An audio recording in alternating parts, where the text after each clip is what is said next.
Welcome to the Creative Penn podcast.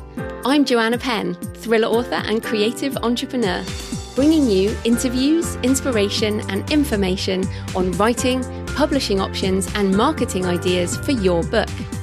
You can find the episode show notes, your free author blueprint and lots more information at thecreativepenn.com, and that's Penn with a double N. And here's the show.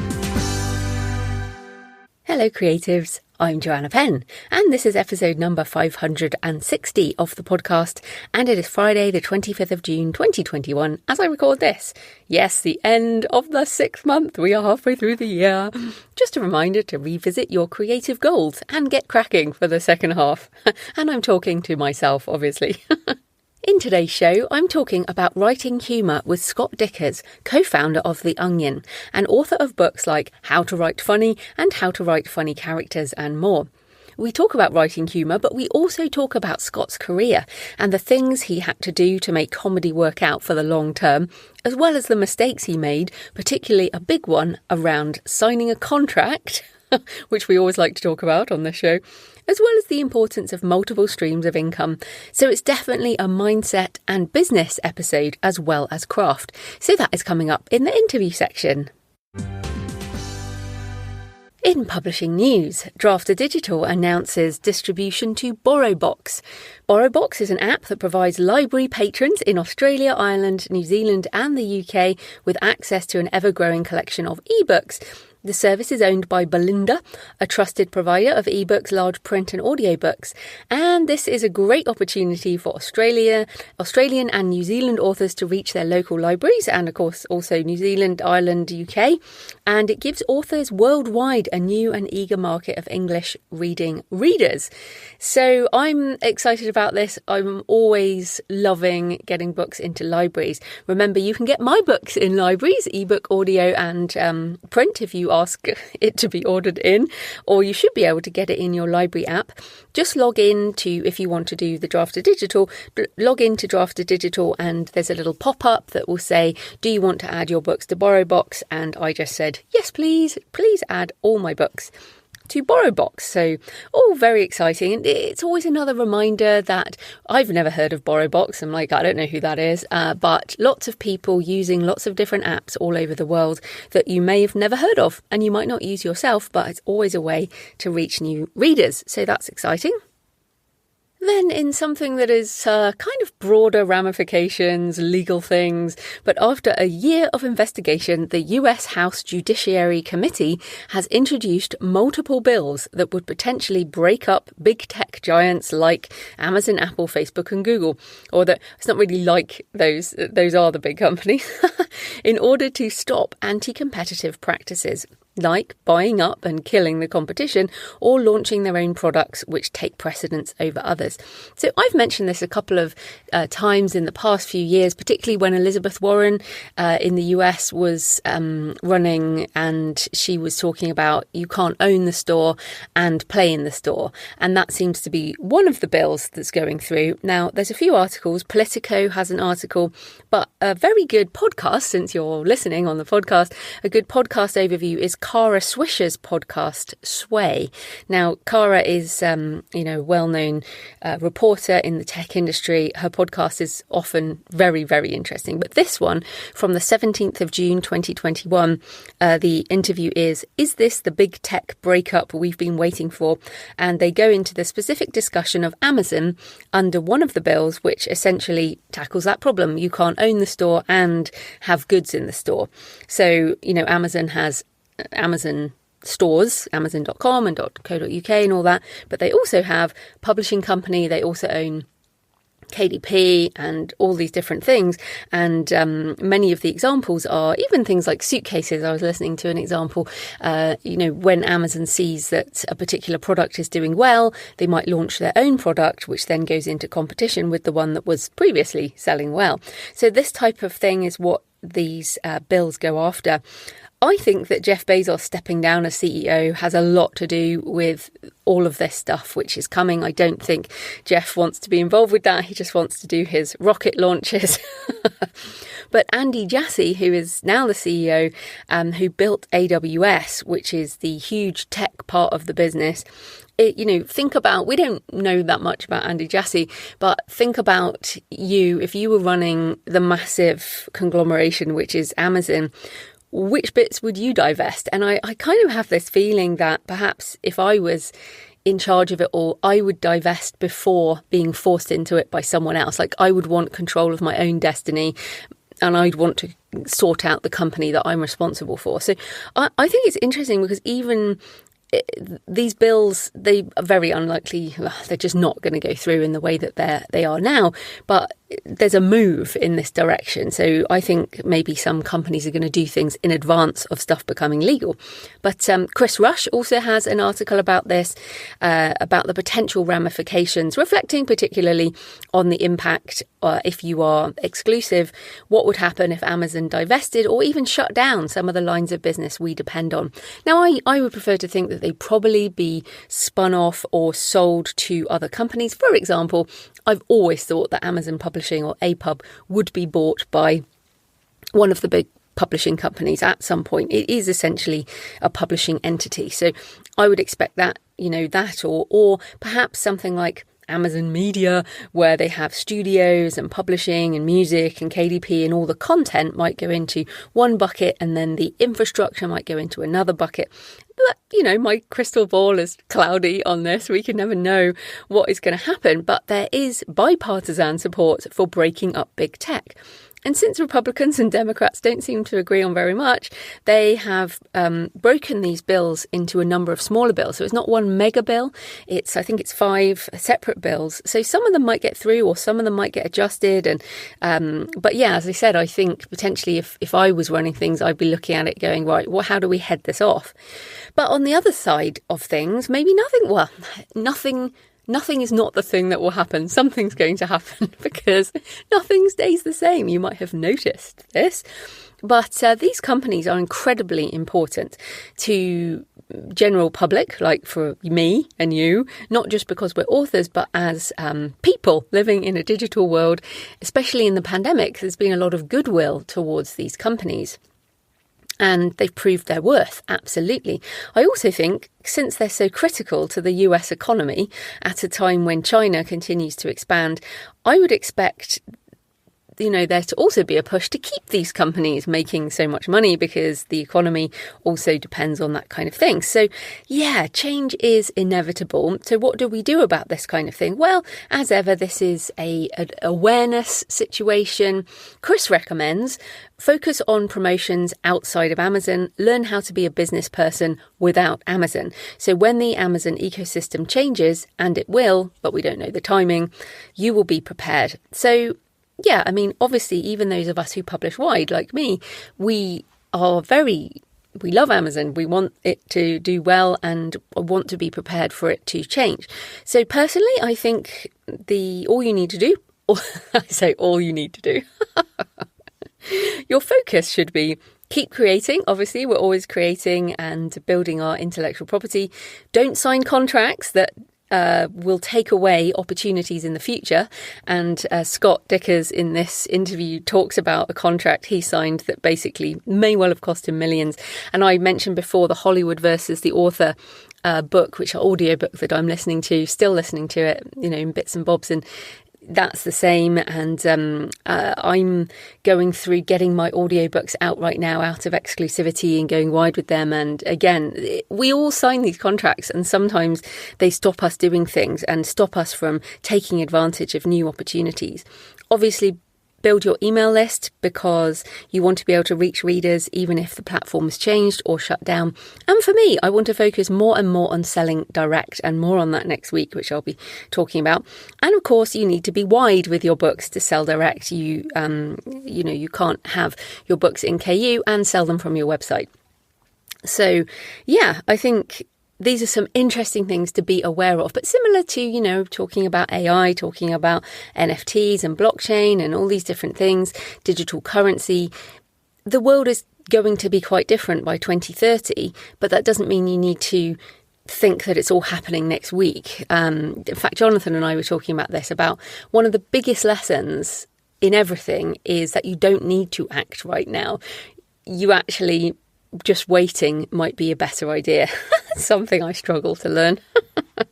So, on other things, the Six Figure Authors podcast had a good discussion on whether you can really make passive income as an author, which I think is a total myth. Making passive income on anything, to be honest. I did property investment, which some called passive income and totally wasn't. And they talk about in the show what you need to do to keep things selling when you have a backlist, and why you need to think of your long-term career as a business you need to nurture and keep working on, rather than a lottery ticket that will bring one big payout. And I have actually said to Jonathan, if anything happened to me, if he did nothing, I think it would take about 2 years for my sales to disappear almost completely, because people would still occasionally think of me, or they'll find my books because of keywords, or, if I stopped podcasting, if I stopped putting stuff into the world, i.e. if I died, then people would still find some of my work. But if you want the income to stay up or continue growing, then you have to do something to keep it moving. So they do talk about, and Lindsay particularly talks about, the importance of putting money away into other things like investments. Obviously, I'm not a financial or legal advisor, but this is exactly what I think. And it's still, these things are not passive. You still have to manage your investments. But I funnel as much as possible into my pension and my ISAs. I have a self-invested pension, a SIP here in the UK, and my ISAs, which are like the US IRAs and tax-efficient saving and investment wrappers, which are called different things in different countries. So obviously I can't talk to your situation, but this is very important, is funneling money into places where you can use it later when you want to potentially change your focus. Now, I think I want to keep writing for the rest of my life, but it's very good to have other income streams that might be less work. If you don't know enough about these things, I do have a list of money books, thecreativepenn.com/money books. And links in the show notes as ever, but that includes books that focus on the US, the UK, Canada and Australia mostly, but the principles apply to pretty much every country. So in personal things, I'm essentially in first draft mode, working on what is now called Tomb of Relics, Arcane Thriller Book 12 in the mornings, and The Relaxed Author, which I'm co-writing with Mark Leslie Lefebvre, in the afternoons. And I want, obviously, doing all the admin and other stuff in between. Now, I want to have both drafts finished by the end of July. So that's my goal now. And it feels good to be back in the sort of creating zone as the circle of creativity turns again. We go through these different phases of books and projects. So yeah, I'm enjoying it at the moment. On other personal things, the most recent interview on my Books and Travel podcast is with Ginny Reddy on her book Wanderland, A Search for Magic in the Landscape, an insight into the more spiritual side of travel and an interesting take on travel memoir, and something I found in my own life. There are times and places where the veil is thin, and if you read my Arcane novels, in fact any of my novels, I often write about this, places where it feels like there is more than just this physical world. And so if you'd like a very different form of escape and a very different kind of discussion than I have on this show, head on over to the Books and Travel podcast, which is on whichever app you're listening to this on. So thanks for all your emails and tweets and comments this week. Just a couple. First of all, thanks to Stephen, who corrected me from last week's show. I think I said Tim Berners-Lee created the internet, and Stephen said, no, the internet is older than you think. Tim Berners-Lee created the World Wide Web, not the internet. Big difference. So yes, thanks for that, Stephen, for correcting me. And of course, you're always welcome to email me or tweet me at The Creative Penn and correct me. A lot of this is just my opinion, and of course I always try and include in the show notes things to back up what I'm saying, but of course I get things wrong just as much as anyone. And thanks to Kaz, who says, I'm catching up to The Creative Penn while in Nairobi after having missed 3 episodes. I normally listen in from Kampala, like Jessica. And this was on the Jessica Bell episode. I'm a musician and composer, and I'm slowly breaking into writing. This podcast has been one of the best resources in my journey, taking baby steps into writing. Thank you, Kaz. And thanks to everyone who emails or tweets or leaves a comment on the show notes, so please do. So today's show is sponsored by findawayvoices.com, which I use to make my audiobooks wide on 42 different platforms, including library systems.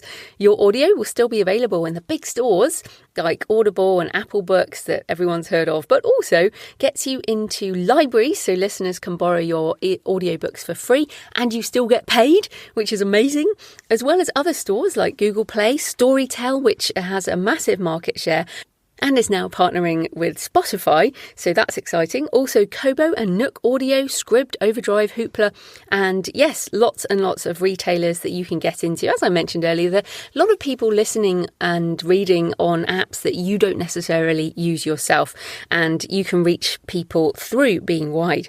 Now, one of the great things also about Findaway is the distribution to Chirp, which is BookBub's audio service, enabling you to easily reach audiobook listeners with your books and do ads to them. And you can do featured deals on Chirp. And I've had my best month of audiobook income when I had a Chirp promotion, which is becoming an even better way to discover and sell audiobooks. And you can only use it if you control your price, which you do if you publish through Findaway. So how does it work? Well, you can choose to upload your own files for distribution, which is what I do for my non-fiction books, or you can use Findaway's help to match you with a narrator, which I did for my Mapwalker series, and the experience was excellent. I filled in a form about my book and preferences, for example, British female voice, and they sent a whole load of samples for me to listen to, which cut down of course you can find a narrator on your own. You can go through and listen to lots and lots of books in the genre and find a voice you like, but having a short list really, really helped me. Life is too short for me to spend all that time. So I found they helped me find the wonderful Charlie Sanderson, and now those books are out as separate books and as a box set and on all the platforms, and I sell them direct and everything's fantastic. Now, I did mention earlier that I'm pulling off my royalty share deals from ACX and going wide with all those books through Findaway. Now, it is painful to start again if you are in that situation, but if you think about it, our intellectual property lasts for our lifetime and 50 to 70 years after you die, depending on your jurisdiction. So yes, there's a bit of short-term pain, but the long-term gain is massive in that I can take control of my backlist. I can take control of my pricing, take advantage of new opportunities and all these different vendors. And the audio space is only expanding. There are new things all the time emerging. So you guys know that I only work with podcast sponsors who I actively use and can ethically promote myself. I love Findaway. I'm a super fan. I use it now for almost all my audiobooks, and hopefully it will soon be all of them. So take back your audio freedom. Check out findawayvoices.com today. So this type of corporate sponsorship pays for the hosting, transcription and editing, but my time in creating the show is sponsored by my wonderful patrons. Thanks to new and returning patrons in the last few weeks, including Anna Cabral, Sheila Lamb and Gary. Thanks to everyone who supports the show on Patreon, who has done for months and years. You're all fantastic. You can support the show with just a couple of dollars or euros or pounds or Canadian dollars a month, or a couple more dollars if you're feeling generous, and you will get the Q&A audio, which I do monthly. And in fact, today I put up a little bonus. I put up some screenshots of my pseudo-write working screens, so people could see what what I was doing on pseudo-write. So I do put up these sort of extras on for patrons as well, because you guys, just your support is so important to me. So you can support the show at patreon.com, patreon.com/The Creative Penn. Right, let's get into the interview. Scott Dikkers is the #1 New York Times bestselling author of non-fiction books, including How to Write Funny, How to Write Funny Characters, and Outrageous Marketing, as well as other non-fiction, fiction, and satire. He co-founded The Onion satirical news site, and he's a podcaster, screenwriter, cartoonist, voice actor, speaker, and teacher of comedy writing. Welcome, Scott. Oh, it's so nice to be here, Joanna. How can I possibly fit all those things into my life? I know. You're making me wonder how I got here. That might be one of my questions, but let's start. Tell us a bit more about you and how you got into all of this, like your creative journey. Sure. So it started very young. Before I could read or write, I think I figured out that being funny was a way to get love and attention. And so I started doing things. I started acting funny and drawing things that were funny and showing them to like my grandma, and she loved it. And I got that thing that comedians always talk about where they first performed on stage and got a laugh, and they heard it and they were like, oh my God, that felt amazing. I know what I need to do with my life. Happened to me when I was like 3 or 4. So what you do then is you keep doing it because it's now your strategy for living. So I made little skits on tape recorders, and I made little plays, and I wrote little books. I stapled together pieces of paper and wrote funny stories, and any kind of entertainment, comedy, anything I could possibly think of. Did that throughout my, early life. In school, I was the class clown and all that. And then by the time I'm like getting out of high school, I know I need to do this for a career somehow. I just had no idea how to do that. My family didn't really have any connections. They didn't have any money. We lived in the middle of nowhere. There was no internet, so you couldn't look up how to do this stuff. And so that's kind of where it all started. But by that time, like, if you believe that Malcolm Gladwell 10,000 hours thing, I was an expert. But I will say my comedy was still terrible at that time. I was not funny at 18 or whatever. And it took a lot more practice to get good at it. And then how did you go from being an amateur to co-founding The Onion? I think a lot of people would have heard of The Onion, and then obviously you do all these other things. So like, did you ever have a normal job, or did you create this sort of different things? No, I had some normal jobs. I worked at McDonald's fresh out of high school, and I did a lot of temp work, and I worked at a radio station, and my focus was always on the comedy. So every spare moment, I was making comedy movies, writing comedy books, drawing comic strips, doing voice acting. And so, but I always had these sort of easy fallback jobs, minimum wage, whatever. And so the first thing I got into was voice acting. I just sent a demo tape, because I had done all these skits on cassette tape as a kid and had gotten pretty good at it, and put together a demo tape, sent it to a local studio in Wisconsin. And they said, we could use an 18-year-old teenage kid for some ads. And so they started using me. And then that career kind of blossomed. I got jobs doing cartoons and commercials. And I was actually on Saturday Night Live. They did this TV Funhouse cartoon where I did the voice of George W. Bush. That was very interesting. I did video games. And so then but I was still doing all this other comedy. So then I did a comic strip and kept sending comic strips to newspapers and syndicates trying to get published, having no luck for years. And then finally got a comic strip in the college newspaper where I lived in Madison, Wisconsin. And that took off and became really popular.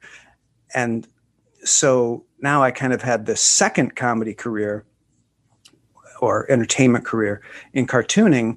And that became really lucrative because I started self-syndicating the comic strip to other newspapers, and I sold T-shirts with the characters on them and made a fortune selling T-shirts. There was something about this character. The comic strip was called Jim's Journal. It was just a stick figure character, but people loved it, and you would see people wearing these T-shirts all over campus. And then I sold them at the other campuses where the comic strip ran. And then I put out a book of the comic, a collection of the first year or two, and that made the New York Times bestseller list, even though I self-published that book before Amazon or anything. I figured out how to get the UPC symbol, and I had to order away for that, and I had to drive the paste-up boards to a printer. I mean, it was very primitive. And so that was pretty amazing. And then I got a major publishing deal because they noticed me on the bestseller list. And so then these two guys around Madison, Wisconsin approached me because they wanted to start a humor magazine. And I was super impressed with them. And as you can tell from my story so far, I was absolutely obsessed with doing anything comedy related. So I thought, that sounds like a great idea, like something like Mad Magazine or National Lampoon. Let's do it. And I jumped in with them, and we started doing The Onion. And that took about 8 years of putting it out weekly as a newspaper before anyone noticed it. Wow. Yeah. So it was about the mid 90s by the time the internet came along, and we put the newspaper on a website. And we were the very first humor website. And so we were kind of the only game in town for a while, and grew pretty quickly after that. And we did a book, and that became a big #1 New York Times bestseller, our first book, which was called Our Dumb Century. And it was a look back at the 20th century through fake front pages of The Onion. And that led to other books and blah, blah, blah, blah, blah. So yeah, that's kind of how that all happened. Well, I love your story because, as you said, like you worked in McDonald's and these sort of minimum wage things in order to pursue the thing you always wanted to do, which was comedy. And yet you have done so many things. I love that you have all of these multiple streams of income, and you've tried so many things, and some really worked and some took years to work. And I think this is a great lesson for people listening. And for me too, I feel like I've been doing writing and self-publishing for almost 15 years, and it definitely it definitely takes time, right, to turn absolutely. And I've had some into something. Yeah, I've had some spectacular failures too. Ooh, tell us about some of those. So let's see. One of the biggest ones had to do with that T-shirt contract. So I signed a deal with this local T-shirt shop in Madison, Wisconsin, to sell those T-shirts, and I did make a lot of money at it. But when I sold my books to a major publisher, it was Universal Press Syndicate. They're like the biggest, best publisher of cartoon books in the world. They do the Calvin and Hobbes, the Far Side, they're the top. And they wanted my rights for merchandise so they could sell them nationally, internationally. The little rinky-dink person I was with just could barely get my stuff in these other campuses where the comic strip ran. And so I probably lost millions of dollars by not being able to get out of the contract with that T-shirt shop. Ooh. I didn't know anything about contracts. I didn't even read it. I just signed it. And it was literally a 10-year contract that automatically renewed after the first term. So that was a big mistake. And then I started an animation company in the mid-2000s to make animated cartoons. And that was a spectacular disaster because I didn't do enough research before going into it. I love making cartoons. I love making animated cartoons, and we made some great stuff. But I quickly realized the only way that you can really survive in that business is to do advertising stuff, which I wasn't really interested in. And pretty soon I was spending all my time just doing stuff for ads, and I had no time to do the stuff I wanted to do for fun. And I was hoping that could be like outsourced and I could step back. But it was so labor intensive, and the advertisers demanded that I be involved in all the projects because I was kind of like the creative force behind the whole thing. They didn't want some lackey, heading up any creativity that they wanted for their ads. And so it was a break-even proposition that meant I had to constantly be working on something I hated. And it was really awful. So well, those are brilliant things you got wrong. Signing a contract that locked you in because you didn't think that you would be someone within that decade. So you signed a contract just thinking you would be nobody, really, just making these small T-shirts. And then you hit it big, but you had signed your way out of being able to do the bigger things. So that is a great lesson. And a lot of people listening have signed contracts that lock them in. I'm sure. Sometimes for the term of copyright. Oof, that's brutal. It is brutal. Well, I reckon I could explore your career for the whole interview, but we need to talk about writing humor. So let's get into that. So, okay, I definitely struggle with this, and I know people listening do. And even as you said, like you started really young, but you still said you weren't funny when you hit like 18. So let's start with, why is writing humor so difficult? And what are some of the things that authors get wrong when they try to write humor in particular? Yeah, great question. There's a few things. So the first thing is humor requires originality. So in almost any other genre, there's kind of a set list of things that work. In horror, you need a monster, or you need a scary person and they jump out at you, or there's suspense, like, oh my God, is this person going to get killed or not?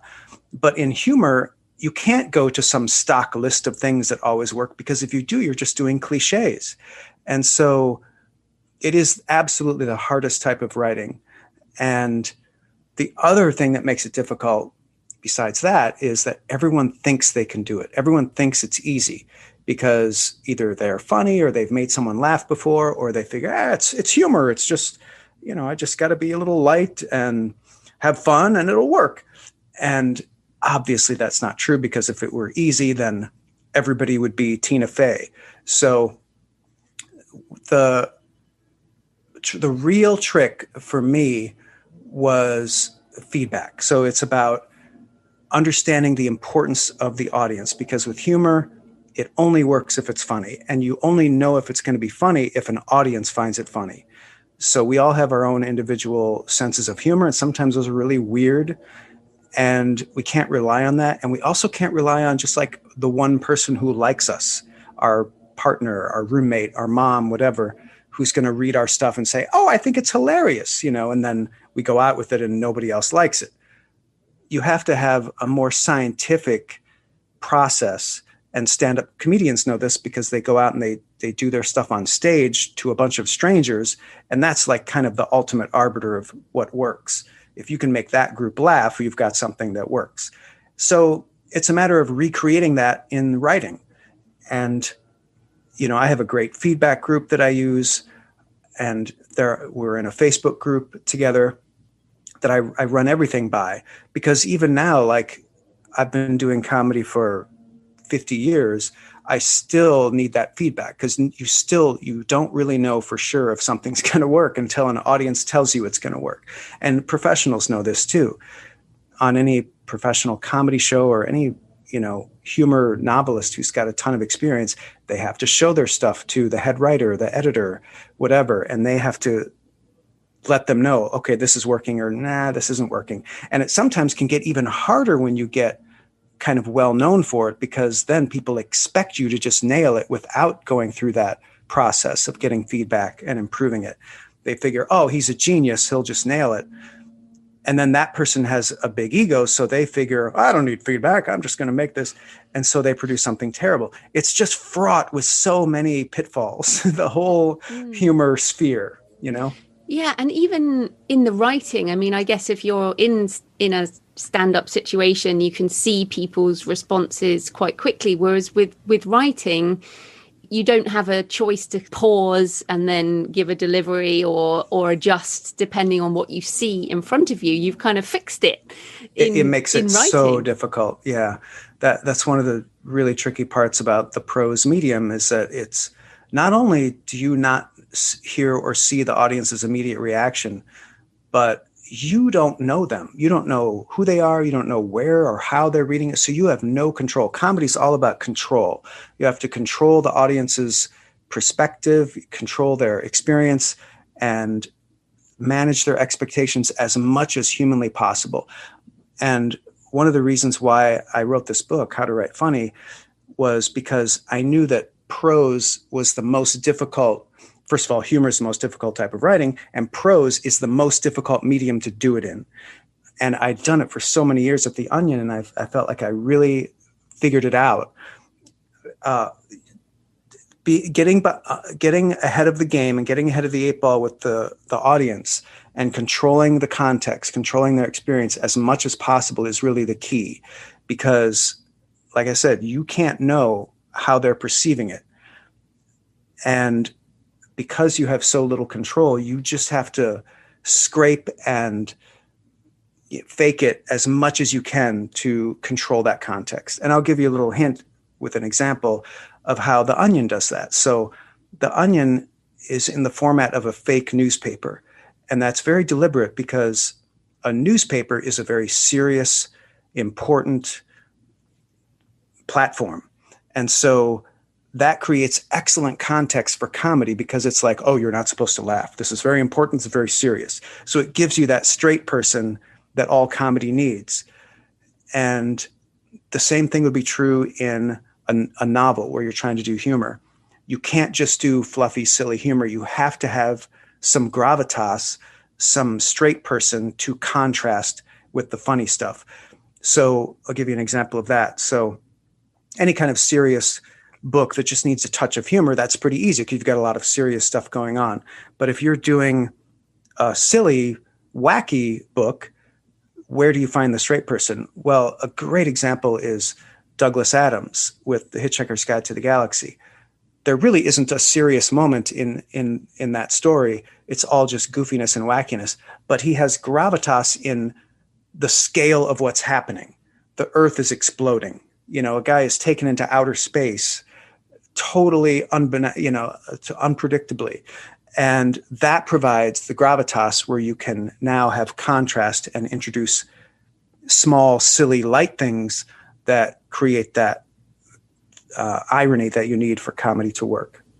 No, I think that is really interesting. And I definitely think we are advised in writing to make sure that every story beat is not deep and dark, and that having moments of humor or moments of levity is really important.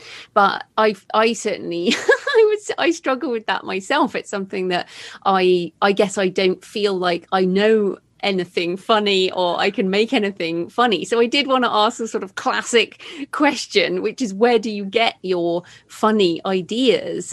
Or can we turn any idea into something funny? Yeah, no, it's a great question. And my joke answer is, I subscribe to Funny Ideas magazine. Yeah. and all the funny ideas you need are right there. So, well, there's kind of two ways to approach humor, and that is humor that's played straight and humor that's played for laughs. And when you're playing humor straight, you've got a serious thriller novel or a horror novel, and you just need a touch of humor. Then you have your straight man of the seriousness, and you can just introduce a light moment, and almost any kind of light moment will do because the audience is thirsting for some levity. And I find that to be pretty easy to drop that in. A self-deprecating comment from a character, or a silly little thing to contrast with the big things that are happening, so forth. The other kind is a little more difficult, where it's like a light touch and it's played for laughs. So the way that you get ideas from that, and the way that you can make any idea funny, is pretty simple. I lay it out in my book, but it starts with subtext. So every joke, every funny line has to have subtext. It has to have some hidden meaning that you're communicating through the joke, but that you're not actually saying. That's what you get when you get a joke. You get the subtext. So if somebody doesn't get a joke and someone else explains it to them, they're saying what the subtext is. They're saying, "Oh, don't you get it? She hates him." Or, "Oh, don't you get it? Politicians are greedy and corrupted." Words that are not anywhere in the joke. So the way you make a joke, and the way you can make a joke about anything, is we all have opinions. We all think things. So all we have to do is write down what our opinions are on any subject. If you're writing a book, you write down what your opinion is of what's happening in the book. And then you take that subtext and you run it through this meat grinder that I call the funny filters. There's 11 of them. So there's 11 different ways that you can make something funny. And you can use one or more. The more, the better, usually, but you don't want it to be too complicated. You want it to be very accessible and gettable. But when that subtext goes through the funny filters, it comes out the other end funny. So those funny filters are, I'm not going to go through all 11, but I'll just give us one highlights. Or two. Yeah. So I mentioned irony a moment ago. That's one of them. Irony. Irony is where the intended meaning is the opposite of the literal meaning. So whatever your opinion is, you state the opposite. And that can often be very funny, especially if it's played straight. Another one that I think we all know is hyperbole. That's where you take your opinion and you exaggerate it to an absurd or impossible extreme. That makes it funny. So I'll give you one more. A more complicated one is misplaced focus, where you take your opinion and instead of focusing directly on the opinion, you focus on something else that's unimportant or silly that makes you think of the main opinion. That's how misplaced focus works. Do you know, I think this is so interesting because what you're talking about, and obviously I've had a look at your books, and there's a lot of work in this. And I almost feel like people think, oh, if you're funny, you just wake up in the morning and you just write stuff and it's funny, and you say stuff and it's funny, but you've almost talking about it in this sort of scientific, workman-like way where you have to work on being funny. Surprisingly, it does not come easy. So there are some people who do have that, but I don't count on that. Like, I never had that. I had to work at it. And most of the writers I know also still have to work about it. Now, they might be funny and be confident and sit down and churn out stuff that could be pretty funny, but it's not all going to work. Like, they still have to go through that process of testing it with an audience and so on and so forth.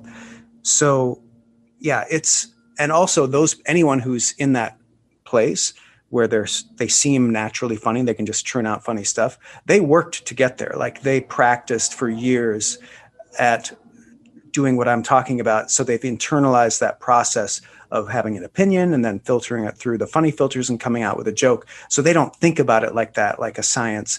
But every comedy writer, humor writer that I've spoken to, and I've spoken to a lot, like on my podcast and just in my life, really digging into this, they all say, oh yeah, it's a science. There's a formula, and we all use the same formula.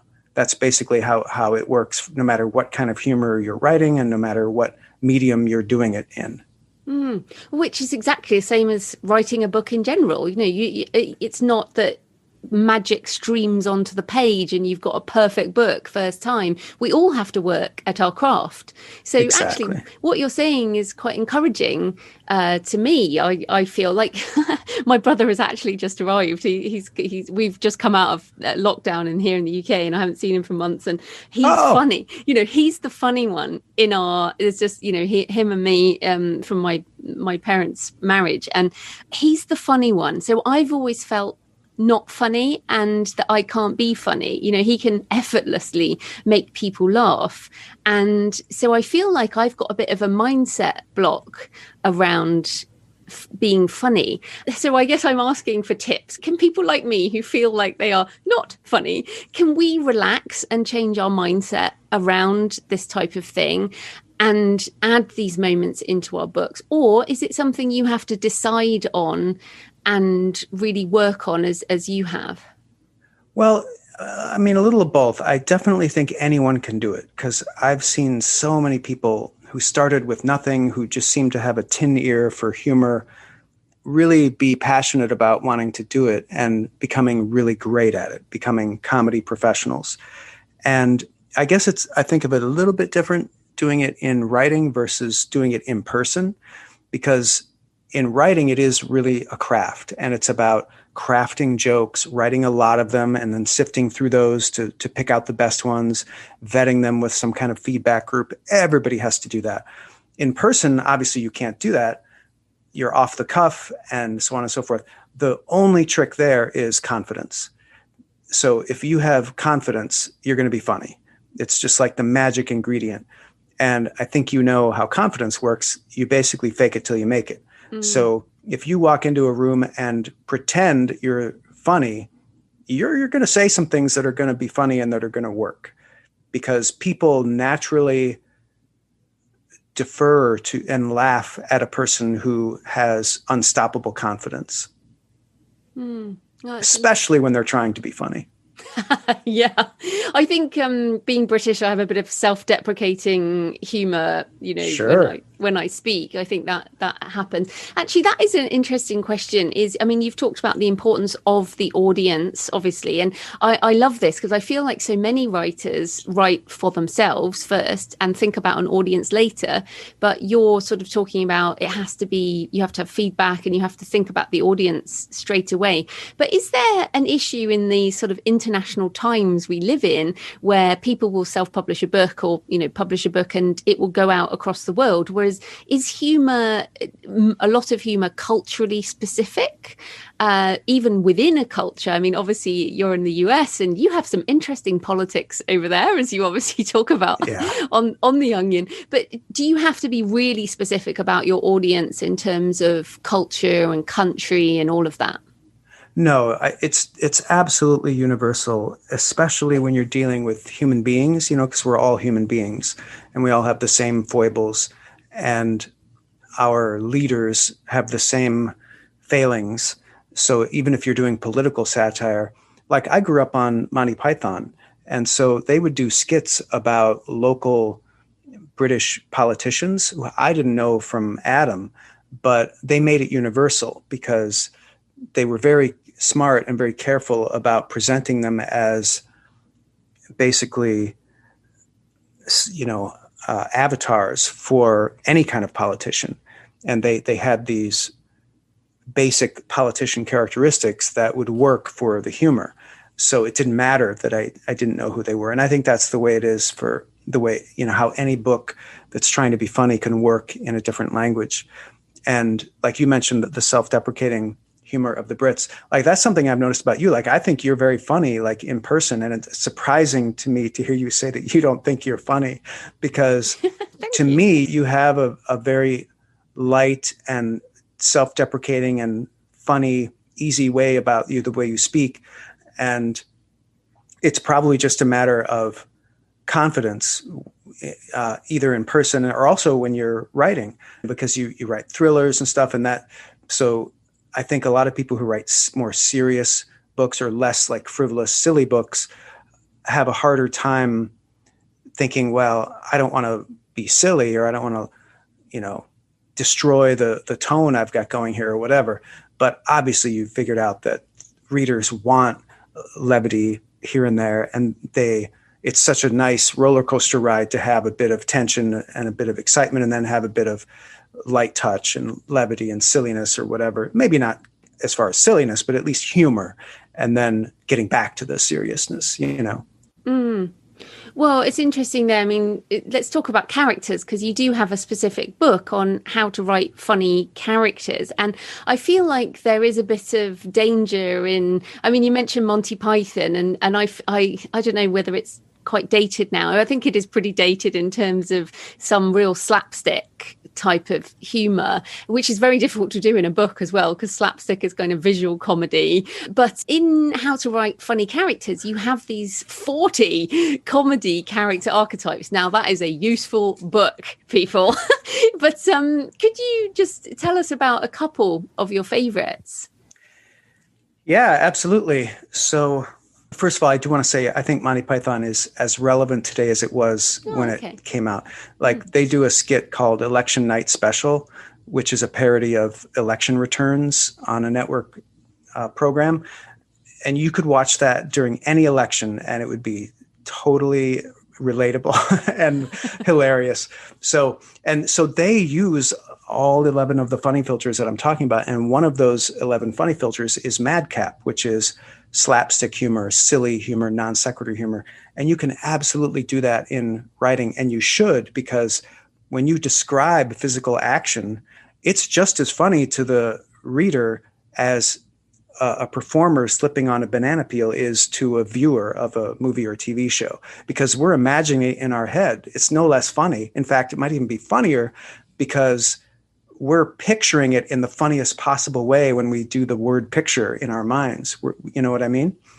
So, but let's use that same example for one of my favorite comedy characters among the 40 archetypes. And I did identify that there are 40 basic ones, which doesn't mean that somebody couldn't invent a new type of character, but it's always a risk to invent something new, because so much of this has been done before. There's no reason to reinvent the wheel.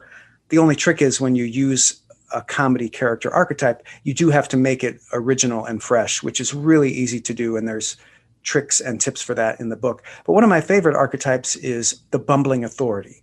So that's a character has some level of authority in society, usually pretty low level, and they're a fool.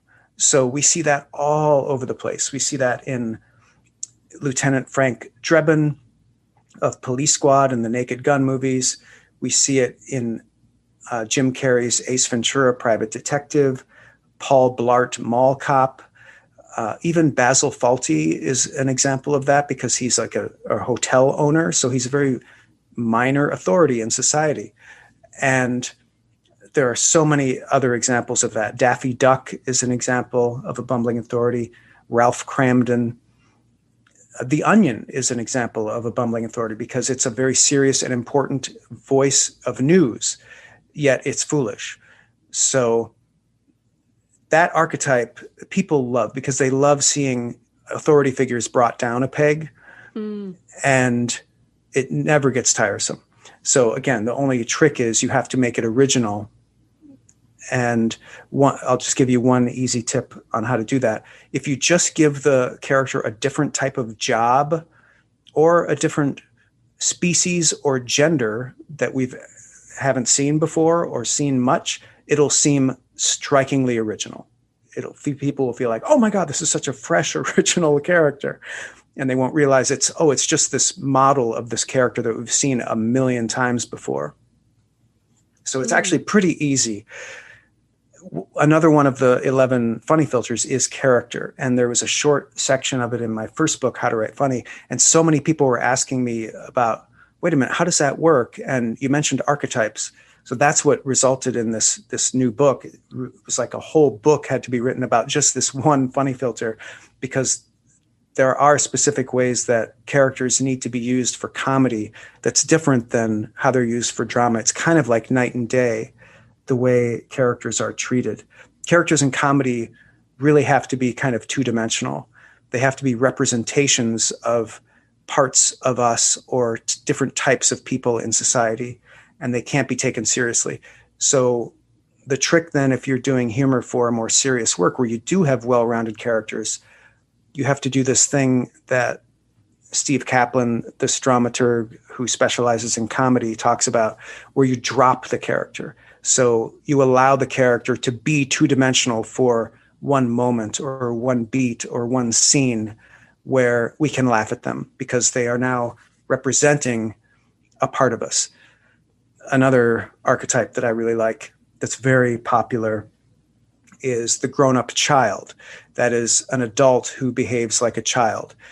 They react with far more emotion than a normal person would, given the situation. They stomp their feet and they cry, and they're very immature.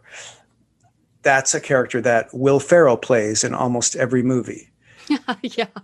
And people love it. People love this character because it kind of taps into the inner child in all of us. It allows us to laugh at it, yet also relate to it because it is a deep part of us. And so it's a really powerful comedic character. And you can use that character even for like if you're doing a serious book with a serious, well-rounded, three-dimensional character, they can have one scene where they do something childish and it will be really funny because you're allowing that character to drop momentarily into that archetype. I was thinking about the funny characters. There are very few movies that my husband and I will both find funny. And one of those is Tropic Thunder, which still just makes me laugh. And even now thinking about it, I'm sure a lot of people have seen it. But they all have various aspects of funny character kind of about themselves, and maybe each one is picking up an archetype, the one who's like a method actor. That they all just have these little things that they do, but it's funny because it is funny. But that some of these movies work really well. Whereas I just don't like Ben Stiller's movies in general, but I really liked that one, and I don't know what it was about that movie that it actually made it funny to me and my husband, for example. Yeah, interesting. So I did see that. It's been a while, but I definitely remember each one of those characters having a clear archetype. And one way to make archetypes original is to mix and match, like combine them, make hybrids, is another really amazing thing to do. So yeah, I remember distinctly there was one character, I forget who it was. There's one character who was the bumbling authority archetype, somebody who's supposed to be very important, like an authority, who's a complete fool, and then you probably had a grown-up child in there. You probably had, I'm totally spacing. I think I saw that when it came out. No, it's okay. It's been like 15 years, I think, since that movie came out, right? Clearly, I don't watch much comedy. Oh, no, I understand.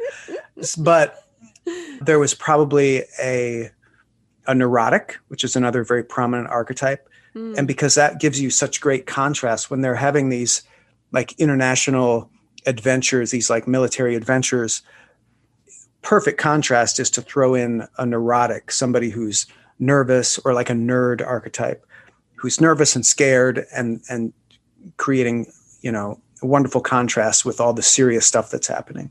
Yeah, maybe that's the way forward. I think Melissa McCarthy in the US there sort of is doing a lot of movies at the moment, which would more traditionally male roles. Yeah. And she's now the funny one doing them. And again, like you said, even just changing gender can make a big difference. The story's been done before.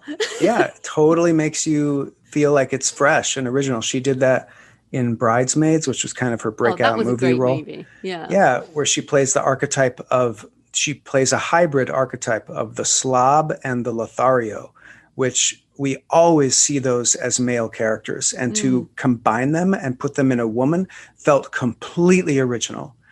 And so that was a big breakout for her. And then now everything she does like that spy movie she did was she was a bumbling authority where she was like a government bureaucrat who had to be a spy. And then she's doing a ton of madcap humor throughout the movie where she's just goofing up and falling and stuff like that. Yeah. So, yeah. No, that's great. That's a really good tip, actually, is to maybe to find our own original humor is to think about movies or books that we do find funny and then identify why, using How to Write Funny Characters and your funny filters. Because I feel very encouraged by what you're saying, because it means I can potentially deconstruct things and then reconstruct them in a way that will help my writing, because I feel like this is a weak spot for me, and I feel like a lot of people listening will feel this is a weak spot, and as you say, I mean, sometimes you just have to try these things, don't you?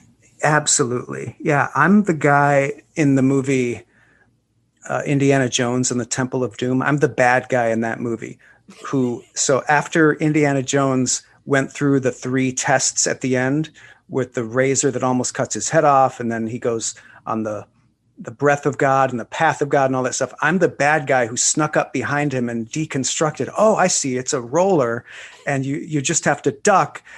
So all my books is deconstructing humor, laying out exactly the steps for how to do it, and then you can recreate the magic by just going through those same steps. Well, that is fantastic. And then I did actually want to ask you about another one of your books. You've got lots of books, which is awesome. And you have a book called Outrageous Marketing, How to Build a Powerful Brand with No Marketing Budget. And I realize things have changed over your career in terms of marketing and book marketing. But I feel like this sort of bootstrapping approach is something that it seems like you've always done, and you've tried different things. But how would you suggest authors do this now? Yeah, I mean, I think it's the same thing that you suggest, and almost any kind of expert that you would admire in this space would recommend. And that is keep doing it, keep putting out books, keep learning, and enjoy the process. Because that's really the secret to success. I mean, the last part is so important. Enjoy the process. Like, if you're miserable, why are you doing this? But if you like it and you're obsessed with it, so you just keep doing it, like you're living the dream. You've won. You've succeeded because you're doing what you love, and you need to accept that and celebrate that. So is financial success going to follow that? Well, probably, if you keep it up long enough. And again, like you said before, it's the long game. Sometimes it does take 10 years for people to get anywhere. But yeah, so in doing this book, I analyzed what I had done to make The Onion a household name and make it a big comedy brand, and compared that to other really successful companies in a lot of really different fields, like healthcare and food service and so on and so forth. And I found the very same story. It was very surprising to me to compare The Onion's success with the success of the company Walgreens. Do you have Walgreens in the UK? We don't, but it's a pharmacy chain. Very huge pharmacy chain. And it started in the 19-teens, very similar to The Onion. There's one guy, Charles Walgreens, who was obsessed with making things convenient for his customers. And he lived that and he enjoyed it. And so he kept doing it. And obviously there were some setbacks and failures, but he kept doing it. And then another one is Kentucky Fried Chicken. Colonel Sanders, he was obsessed with making good chicken. And that's what it often comes down to. It's one obsessive person who loves doing what they're doing, who keeps doing it. And that's kind of the secret to doing it without any kind of marketing budget. You become your own ambassador, your own marketing.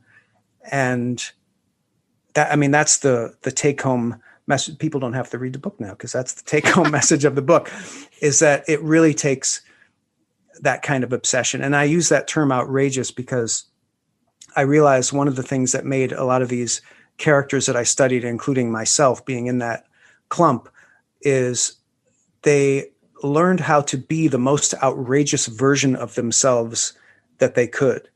So a great example of that is Disney, who's one of the companies that I looked at, a company that was at one time the number one Fortune 500 company for many years, one of the top media companies in the world. And it all started with one guy being obsessed with making good quality children's entertainment. And so many setbacks, so many hard times where his brother, who was his business partner, was begging for more loans from more banks so they could keep this foolish crusade going. And he was obsessed with making outrageous entertainment, but he had this epiphany where he was always zeroing in on, okay, what's more outrageous? What's the bigger version of me? What's more me than before? So he did Snow White, he did Dumbo, he did all these really popular movies, but they would make money and then they would stop making money. And so the company was always operating on fumes.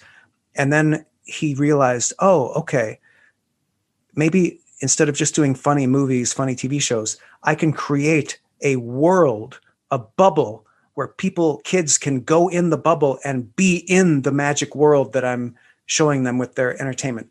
That's like a sharpening, zeroing in on, okay, what is the unique value proposition I'm offering? How can I make the most outrageous version of that?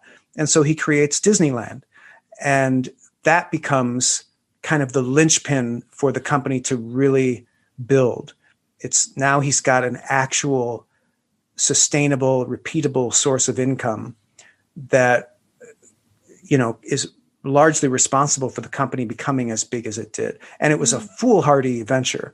He had to mortgage his own house to pay for the first theme park.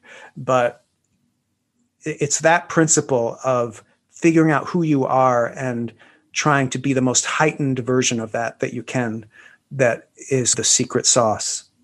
Yeah. And I love that you gave those examples, because it comes back to what we said about your career and the mistake you made about signing a contract without thinking how big you could be in 10 years time. And so often people think, oh, I can't possibly be James Patterson or Stephen King, and no, we're never going to be that person. But after years of putting in the work and years of writing books, and like where you are now in your career, it's putting in the years of work and that persistence, as well as taking opportunities as they come. And also thinking, if I keep doing this for 20, 30, 40, 50 years, who knows where we're going to be, right?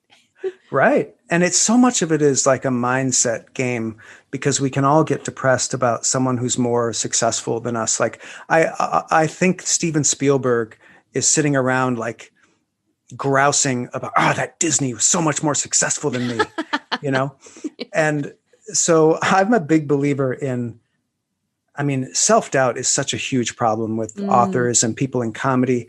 And there are so many ways to get around that. But for me, one way has always been just to embrace who you are and embrace your own journey and to be happy with what you've achieved, because I'm a huge believer in that hokey saying, shoot for the moon, and even if you miss, you're still among the stars. Because if you're obsessive and you work a lot and you produce a lot, maybe you'll never be James Patterson, but you're you and you've done pretty well. So celebrate that and be happy about that. And there's a lot of people who didn't get that far, Yeah. Oh, it's so enjoyed talking to you. So where can people find your books and everything you do online? Yeah, delightful talking to you too, Joanna. I'm at howtowritefunny.com.